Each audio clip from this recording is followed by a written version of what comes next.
Hi guys, dolls. How are you? I hope you're well. So, y'all know how I talk to you about people who are mentally disordered, narcissists, and people with antisocial personality disorder, which used to be called, sometimes it's still called psychopathy. They have no regard for anyone else whatsoever. It is probably one of the most shocking things about them. Well, I mean, everything about them is shocking, but the fact that they're so devoid of emotion and the fact that when something happens to someone else, there's absolutely zero regard for that person. No regard whatsoever, because I'm convinced that in the narcissistic Bible, the first sentence is, "What that got to do with me?" Okay. That's their mentality. What that got to do with me? And so the deeper you go into um, any type of mental disorder, it's like they're very nonchalant. I'll give you a prime example. Angela Simpson, I think her name is. She wanted to commit murder. I guess it was a fantasy of hers. She's extremely cold-blooded. She is antisocial personality. She is a psychopath, basically. And she chose a person who would be very, very vulnerable and very unable to protect himself properly. He was in a wheelchair. He was paraplegic, I think. And she tortured him. She beat him to death. She put a nail in his head that was probably about that long, in his head. She slit his throat. She uh, cut his legs off and dismembered him. And it's so, when she's describing it, it's so jovial sometimes. So that makes it even more creepy because she's like, so the detective said at one point, "So how long have you been hurting animals and basically unaliving animals?" And she said, "Ever since I was a kid." And he said, "Do you have anything to do with all the cats in your neighborhood that are no longer living?" And she said, "You think I'm responsible for all of that? What do you think I don't know, how did she word it? What do you think, I'm cruel or something?" I don't remember how she worded it, but she was like, "Dude." And that's how she was interacting with him. Like two friends sitting in a bar talking. It was that nonchalant. And it's just mind-boggling. But their Bible, again, I'm convinced that the very first line says, "What that got to do with me?" Okay. So I'm going to give you a quick preview of this particular case. We've talked about it before, and this is the prosecution basically slamming Darrell Brooks or Darrell Brooks, whatever. Um, he's the one who has been, oh, he's got a lengthy criminal history, domestic violence, bail jumping, possession of a deadly weapon, a Beretta something pistol, which he shot at his nephew at one point, I might add. What else? There's so many offenses. Possession of marijuana, multiple cases of bail jumping. I mean, domestic violence. He hit Erica with a closed fist in her face, like backhanded her with his fist, but like here, bam, right in her face. He did run over her once with the vehicle, and she had a dislocated femur and a fractured ankle, and she was on YouTube talking about it, and she also showed the scars and that kind of thing. And he tried to run her over again the day of the Waukesha parade. Waukesha is in Wisconsin. And he tried to run her over that day. They got into a big argument. He slapped her. Uh, and when he tried to run over her again, her friend Corey basically grabbed her and yanked her out of the way. The state of Nevada has also has charges on him for what they call sexual seduction. I think it's called. Yes, sexual seduction. When you basically are getting involved with a minor, and he got his previous girlfriend pregnant in Nevada when she was 15. So he's a registered sex offender. And, well, no, correction. He was supposed to sign up. He was supposed to register as a sex offender, which, of course, he didn't do because, for the sake of this video, we'll just call him psychopaths instead of saying antisocial personality disorder. I'm just going to say psychopaths. Narcissists and psychopaths in particular, they are not going to do what they don't want to do. So it doesn't matter if it's illegal. It doesn't matter if it hurts or kills people. It makes no difference whatsoever as long as it benefits them. So this particular day that he killed 6 people and injured dozens of other people in the Waukesha parade. He had a fight with Erica, and he decided to barrel down White Rock Street Avenue, whatever it is. It's called White Rock. Through police barricades, through police vehicles. He didn't care, okay? He actually picked up speed as he started hitting people. People were flying. Shoes were all over the road.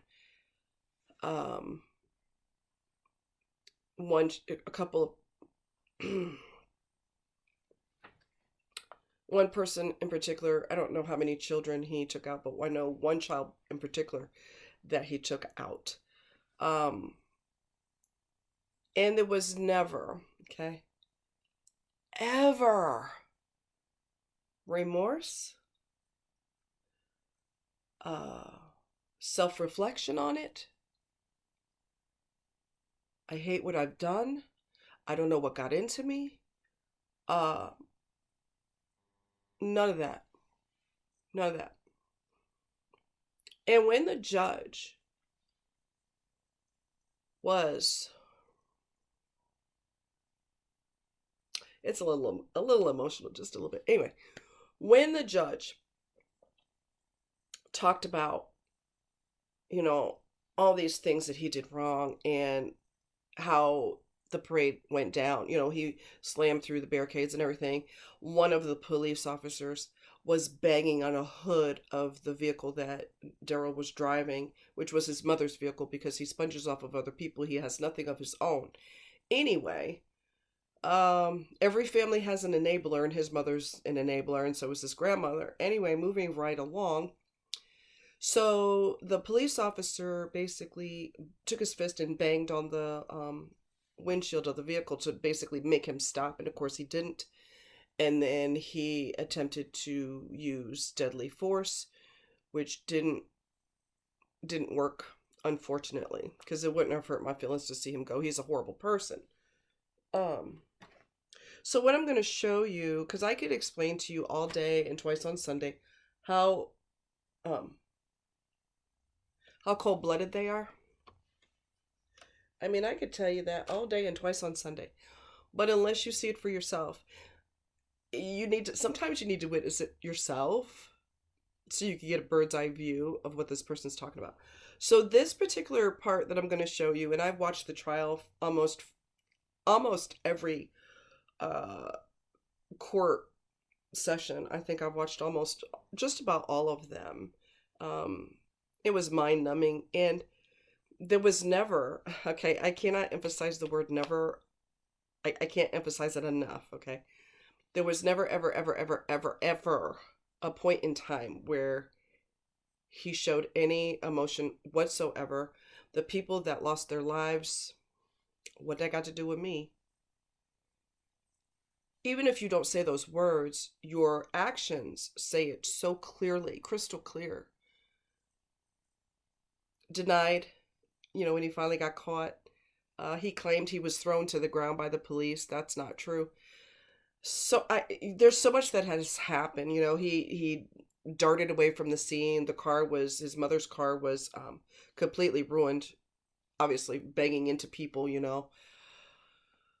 And so he ditched the vehicle and he started shedding some of his outer layers of clothes and his shoes and whatever. And he's trying to alter his appearance. He changed his hair, but everybody knew it was him. He was seen on camera multiple times, and it was just, don't even deny. Like you're busted. You know what I'm saying?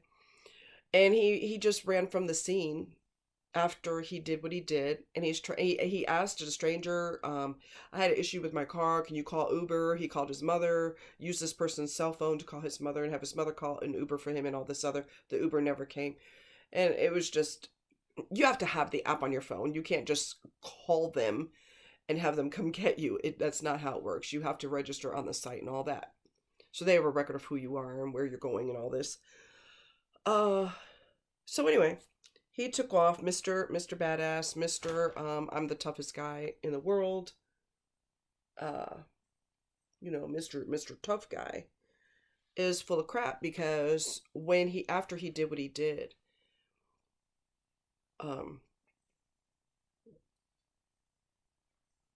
there was never, I mean, like I said, I can't emphasize the word never enough. There was never a point in time where he showed any emotion except for himself, when he knew that they were getting closer to the end of the line and that he was going to be sentenced. All of a sudden, and when he did I don't remember if it was his final statements or something. It's the Darrell Brooks case with an S, Brooks. You can watch the entire court if you want to. Judge Jennifer Doro is the judge that handled this case. When he was doing one of his statements or whatever, he got emotional, and it was all for him. It is not for the victims. It is not for the people who have PTSD as a result. It is not for the people who had to have surgical intervention because of what he's done. It is not for the people that are no longer here because of what he's done. It was for himself. Their brain doesn't work like a normal brain. So you are not going to see remorse. You are not going to see concern. This little piece of hair is driving me absolutely out of my mind. You're not going to see any of that. Any emotion is for themselves. Okay. So anyway, I'm going to show you some of this. Like, wow, like totally wow. What? Wow, hold on. The prosecution ate him up.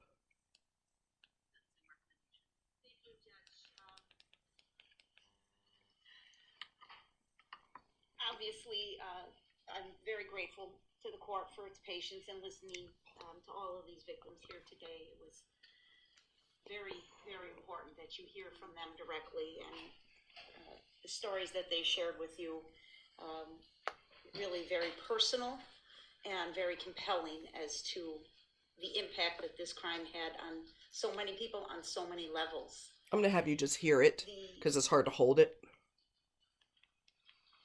The focus of my comments, Your Honor, will briefly speak as to Darrell Brooks and his prior history, because I think it's important there's a record of that.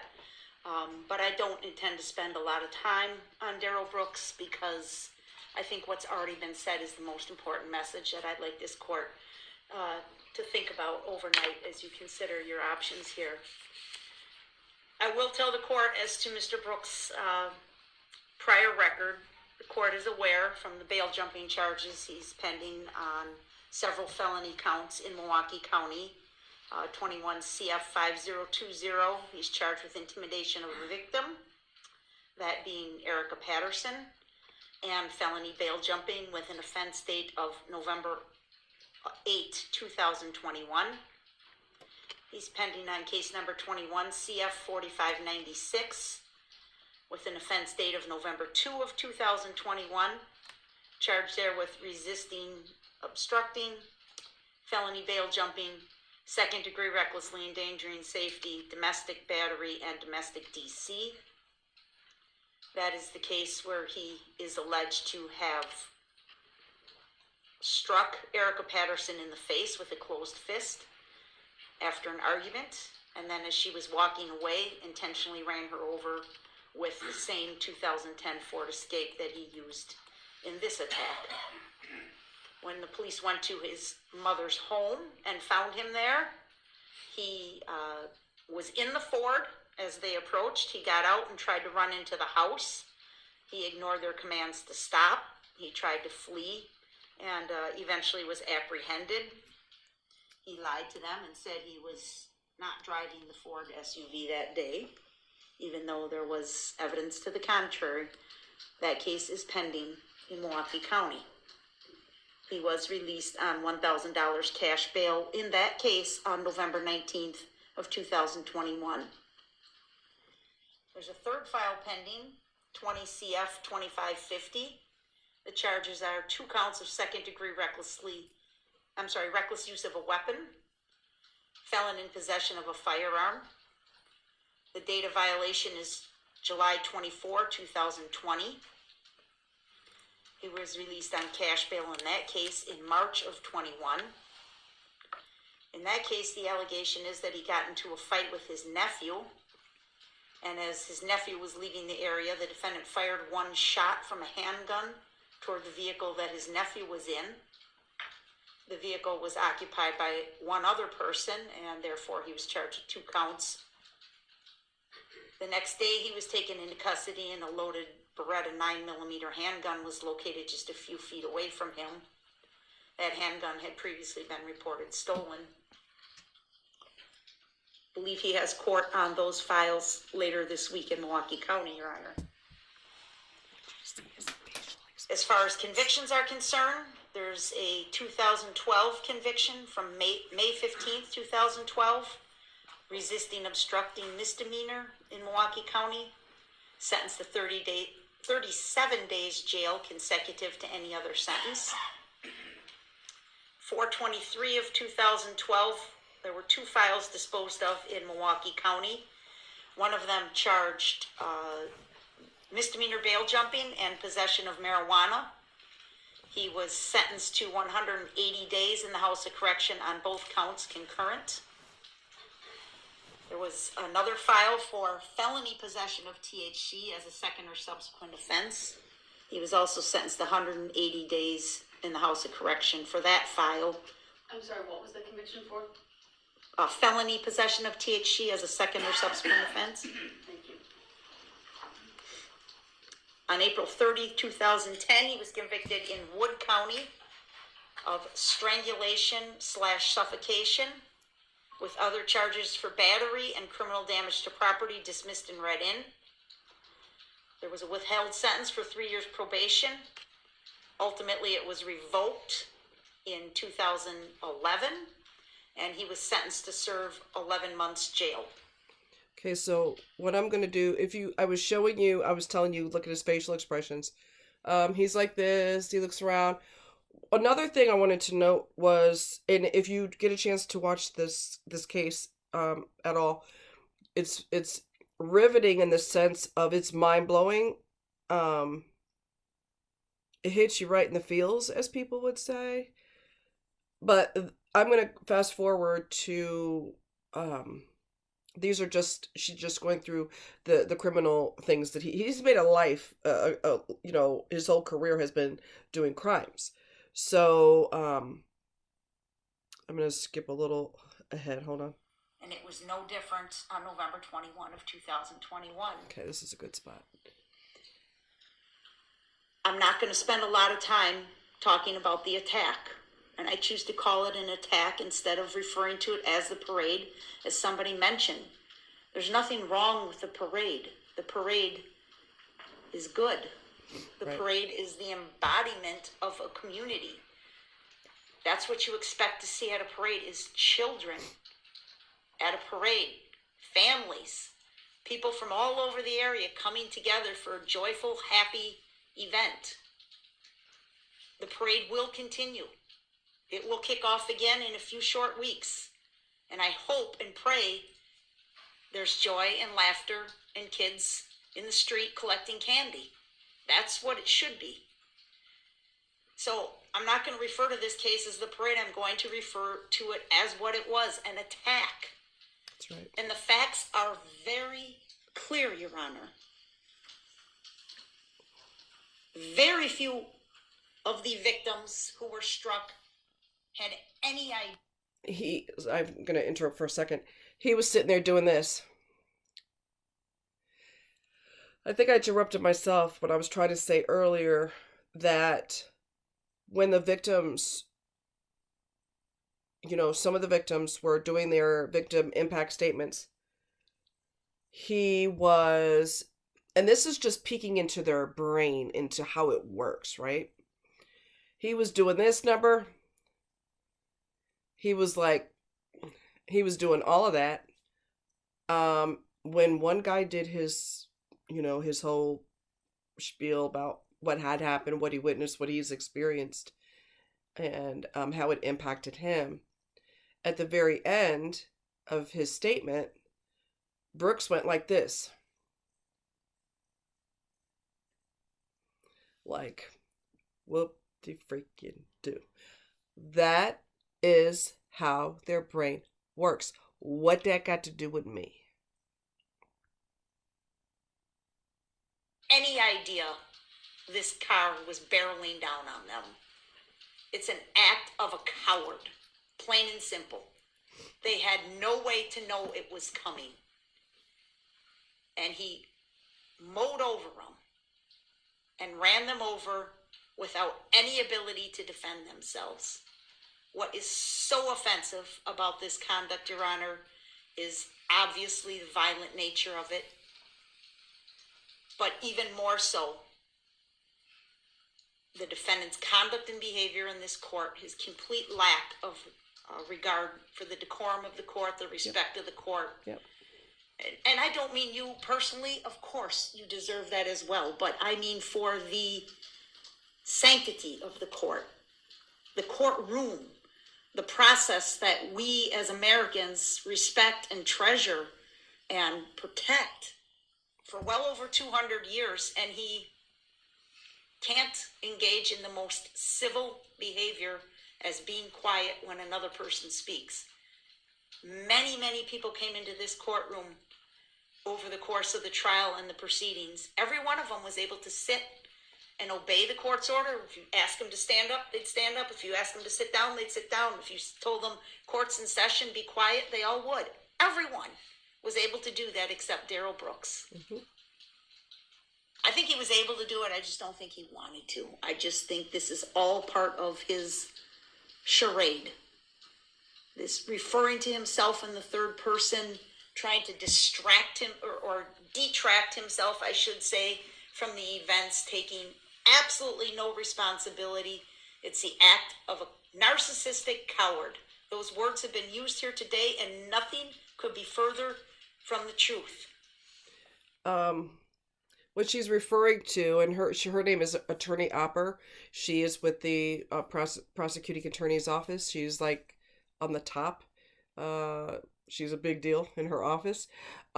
Anyway, and she's exceptional at doing her prosecutory statement to basically nail him, so far as, let the judge know this is what his sentence needs to be, and this is the evidence of, what he's done, and that kind of thing.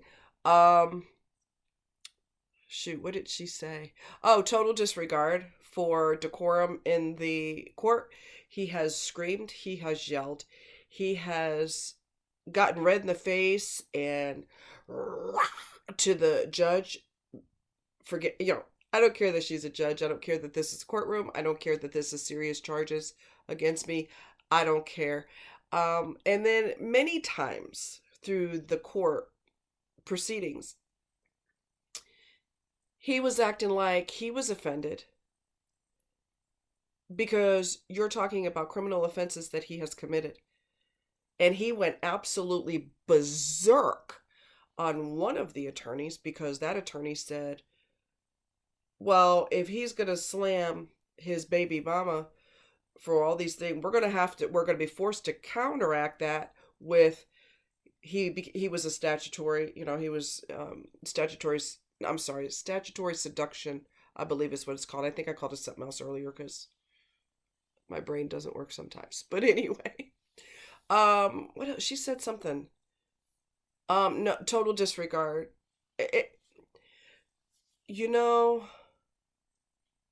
those people in his twisted brain that he has unalived and that he has severely injured and severely injured psychologically as well, they are no different than bowling pins in his mind.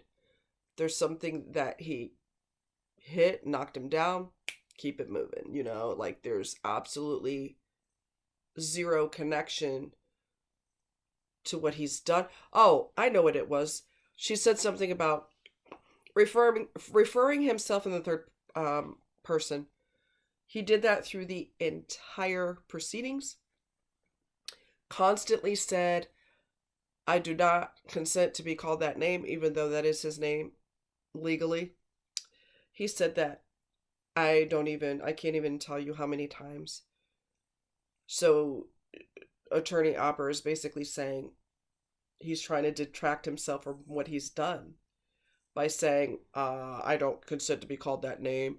I don't consent to these court proceedings. I don't consent to this or that. Another thing that he kept bringing up, and these are just optical illusions, right? These are just things that he's grasping at straws, and it makes absolutely no sense. So at one point, multiple times he said, you have yet to determine or to let me know if this is the, subject matter. Oh, what is the term? Anyway, he's basically saying that the court doesn't have any jurisdiction over it. You haven't determined a subject matter jurisdiction. It's like he learned legal terminology, just kept repeating it. Anything to focus on anything other than what he's done. Okay, that's another tactic that they do. He is a coward. He ran like a scared little chicken from this parade, trying to slither away in the dark of night, but only to stop long enough and try and take advantage of good citizens that would help him. Yep. He calls and lies to his mom, right? Get me an Uber. I can't get into it. He lies to the officers repeatedly. We saw the time of his arrest. We heard the testimony from Daniel Ryder, a good man with good intentions and a good heart who took this murderer into his home and held him there long enough for the police to come and take him away without any knowledge whatsoever of what had gone on. I want you to take notice of the rocking back and forth, doing this repeatedly. I believe because his way of handling things is to intimidate people, to choke them, to smack them, to punch them, to run them over with vehicles. That is the way he deals with things. Shooting a gun at them. That is the way he deals with issues. So if anyone ever makes him upset, they will get hurt. He's in a situation in court where that's not going to fly. And for the first time in his life, he doesn't have any control. So when he's physically doing this, and I made a comment in I think under this video, I'm not sure, or one of those court proceedings where he was doing that, I said, this is the point in time where he would normally hit somebody. But he can't do that. So he's frustrated. And he's trying to get his energy off by doing that because he knows he doesn't have control. For the first time in his life, he has absolutely zero control. He takes advantage of everyone. He's extremely manipulative. He absolutely thinks he's in control of everything, when in fact, as he sits here in custody, he's in control of nothing except for his own behavior. Mr. Brooks, be quiet. except I'm for not his... going to sit here and be disrespected. Mr. Brooks, be quiet. I'm not going to You'll sit have here your and be opportunity. disrespected. These are sentencing arguments and they can make them. So I could do the same thing? Mr. Brooks, there's nothing disrespectful. They're doing it in Yes, a it is. respectful Okay, way. call me out of my name again. Go ahead, Attorney Opera.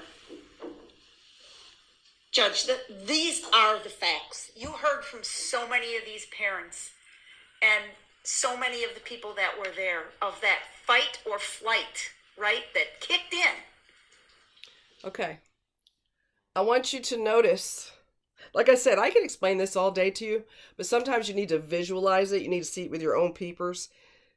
The nonsensical behavior, the gaslighting, the pathological lying, the twisting of reality, which is gaslighting, the lies. When these people lie, and not just psychopaths, we're also talking about narcissists, which goes right into that. Okay, cluster B personalities. They lie. They lie so. I mean, the lies just slide off their tongue. And if you noticed, he has, as I keep saying, zero concern for what he has done. Zero, zero, zero. Those people to him are the equivalent of, let me see, I got this balled up. It's a huge mess. This is one of my t-shirts, okay? This is how he can, his thoughts on what he did. And people lost their life. I'm breathing. They don't care. They're completely disconnected from what they've done. And by him saying, and I know I said this before, but by him constantly saying, he was acting like he was his own lawyer. I don't agree. That is not my client's name. And, I'm like, wow, really? He ran. He fled. He tried to protect his own self. Mm-hmm. That's it. Yep. That's all he did. Everybody else sprang into action. Whether that action was to immediately account for their family and get them out of there to safety, whether it was good Samaritans. And Judge, I really thought long and hard. I had a video clip that I was perhaps going to show to you. You've seen a lot of this during the trial, but I mean, it comes from the clip when I showed during my closing argument near the end of the parade route where the Catholic community had been struck and all the shoes laying in the road and things like that. That person that took that video walked down Main Street for quite some time and captured quite a few images, and it's really quite powerful, but I also thought it's really quite painful. But one of the things that was just so remarkable to us as we watched things like that was the average citizens that just sprung into action to save somebody else. There was a particular moment where there was a person on the ground fervently performing CPR on a victim in amongst a pool of blood without any regard for themselves whatsoever. I don't know who this person was. I don't think I'll ever know. But it's a prime example of the good that came out. So many people talked this afternoon about good versus evil, and I definitely believe that's what this case was about. Darrell Brooks is the epitome of evil. He is evil. So he's gonna object. He's got problems with that. Again, okay. I can't emphasize this enough. What that got to do with me? Yeah. All these people got hurt. Wow. Some of these people didn't survive. Whatever. But don't be calling me out of my name. That I'm not going to tolerate. That's taking things too far. Really? Do you even know? Well, that's a crazy question, right? Do you even know what you've done? That doesn't hit his conscience because it's irrelevant. It's horrifyingly irrelevant. Okay? Don't be calling me out of my name. I'm not going to be disrespected. Whoa, you're not going to be disrespected. But the victims who survived or the parents of survivors or whatever people that witnessed it, emotional, this, that. He was rolling his eyes and making faces and, like, why I got to hear all that? What that got to do with me? Again, I wanted to hurt him when he was doing that. I swear I wanted to hurt him. Because I'm impacted by the medical examiner's reports and, the victims and the little kids and Jackson Sparks, which is a child that lost his life. And he's just like, I don't care about all that, but hey, don't be disrespecting me. I can do what I want to do to other people, but you ain't gonna do nothing bad to me, and you ain't gonna be throwing my criminal resume out there, and don't be disrespecting me, calling me out of my name. This is how they think. It's all about me, me, me, me, me, me, me. And you don't have to be a psychopath, antisocial personality. You don't have to be that way to be that selfish and that self-absorbed and that filled with grandiosity. Narcissists are the same way. What that got to do with me? He is evil in person. Please. No, you may not. The community is May I good. have order The of the people court so are good. I think it'd be The best for me to victims just go are into good. the other Mr. court. Brooks, I'm talking. I don't care about you talking. I don't care what you care about. I know you don't. Sit down and be You- quiet. Nah. Everybody has told you that. Stop it. See, you got it all wrong, Miss Opper. Judge, the community has spoken. This jury returned a verdict in 2 hours. That's how open and shut this case was. Actually, it was Everybody saw it. Actually, Everybody but Darrell Brooks. He also, I'm not going to show a whole lot more because you get to see more of it if you actually go follow the case. But he's been sentenced, and I'm not going to tell you what it is because I want you to, I want you to discover that on your own. It'll defeat the purpose if you're going to watch it and I tell you what happens. But anyway, he insulted the heck out of Attorney Opper, and he said something about you needed a whole team to get me convicted. You couldn't do it on your own, and you supposed to be such a big shot in your office, but you needed a whole team to nab me. Bah, bah, bah. I mean, the audacity. Like, wow, really? There was a Catholic church that what kind of group is it? I'm not sure what they were called. I can't remember what they were called, but they were with the Catholic Church, and they had so much grace on the stand. They didn't go off. They didn't rip into him. They didn't say, you're going to rot in hell, you blankety blank blank blank. They didn't do any of that. They were just so graceful under those circumstances. That would be extremely hard to do. Even as you're writing out your statement, you just want to rip into him. There's no other way about it. Ruining his mother's car, lying about, I wasn't in my mother's car, I was in a tan Kia. Well, who did you come to the parade with? Oh, I don't want to say that person's name. All of those are lies. Like I said, their tongue must be like super slick or something, because the lies just slide right off. I mean, with no effort. And the cops already knew because they had seen multiple cameras from multiple businesses in the area that he was in that vehicle. And he wasn't in a tan Kia and all this other. And he wasn't with some mystery guy. I don't want to say his name because I don't want to get him involved. Because that guy doesn't exist, okay? It's just ridiculous. But anyway, I just want you to see with your own eyes the whole...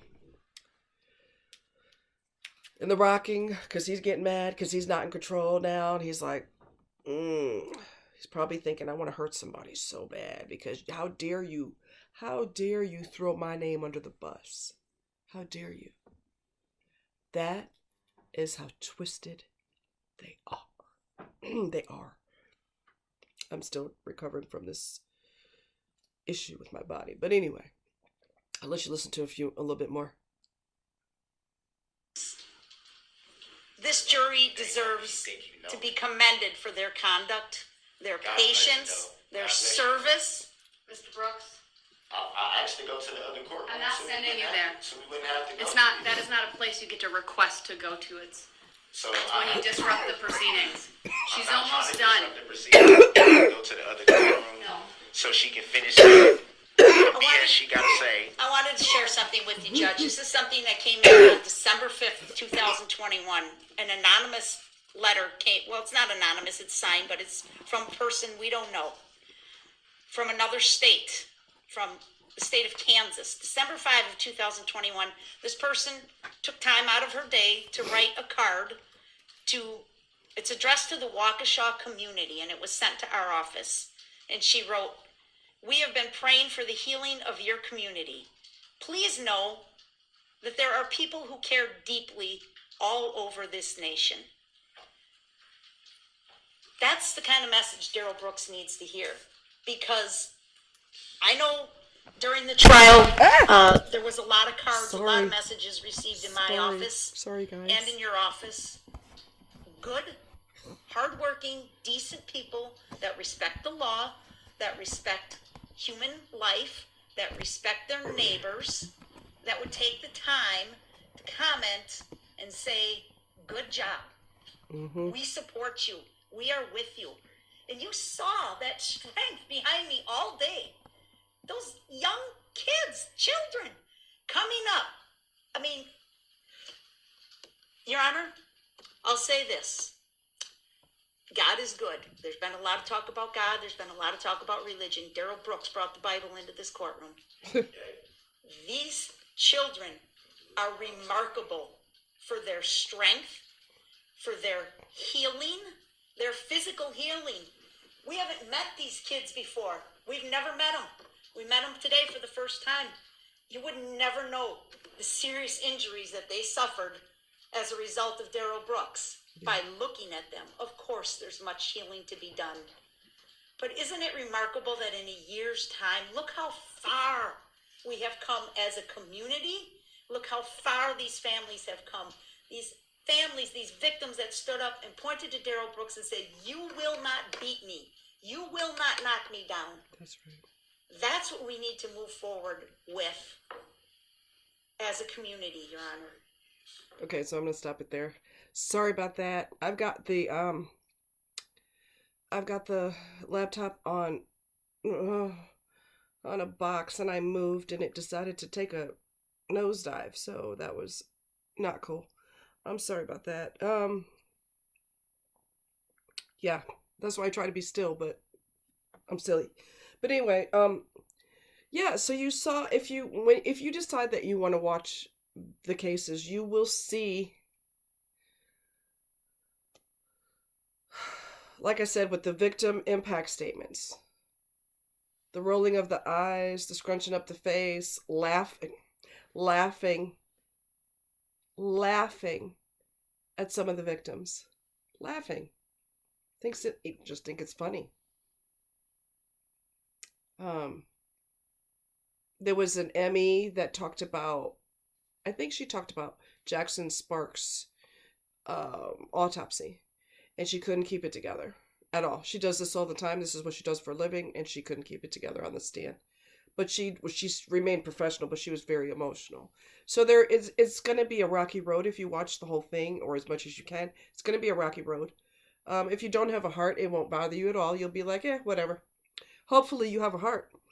And it does have some kind of effect on you. But the community as a whole has had support from all over the world.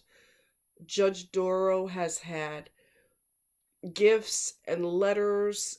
People have sent her bottles of wine. They're like, "You were exceptional with dealing with him and his total disrespect to you in the courtroom. You are amazing. You are just, I couldn't do it like you did. You were just amazing." Gifts from all over the world, letters from all over the world. So that's a good place to stop. Anyway, it's Darrell Brooks, Darrell Brooks with an S, Brooks, and it is, you can watch him. There's so much information I could never cover it in a video. So I want you to watch it. And like I said, the victim impact statements. It was so inconvenient for him to hear what he's done. Inconvenient. He don't want to hear all that. What that got to do with me? All right? Anyway, you guys take care. Much love. Bye.